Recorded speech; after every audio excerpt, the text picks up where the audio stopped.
చేస్తున్నట్టు కదా, ముడుపు అనేది ఒక సంప్రదాయం. ఏమన్నా ఏ ఆగం పండితులతో అడిగావను, అడగకుండా నీ ఇష్టం వచ్చినట్టు నువ్వేం చెప్తావు?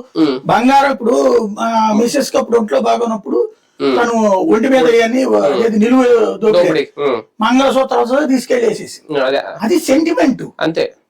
ముడుపు కట్టేది ఎవరికి తెలియకూడదంట. ఇప్పుడు మీరు ఏదో ఒకటి అనుకుని కట్టి ఇంట్లో పక్కన పెడతారు, క్లియర్ గా అయితే అది తీసుకెళ్లి వేస్తారు.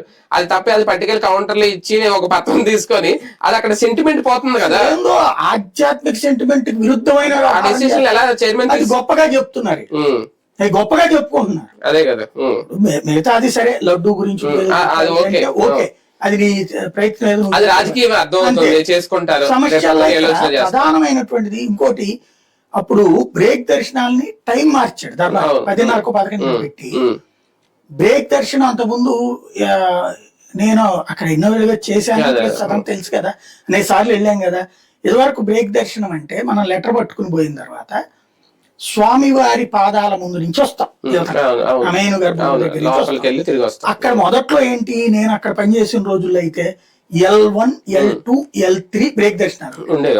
L1 అంటే లోపలికి వెళ్ళాక అక్కడ ఆ గుడి ఆ ప్రాంగణంలో ఆ చివరి నుండి ఈ చివరి దాకా ఉండేటట్టు నుంచోబెడతారు. నుంచోబెట్టి అక్కడ స్వామివారికి ఇదేసేస్తారు, కట్టెలు వేసేసి మనందరం దర్శనం చేసుకో, ఇది తెరిచి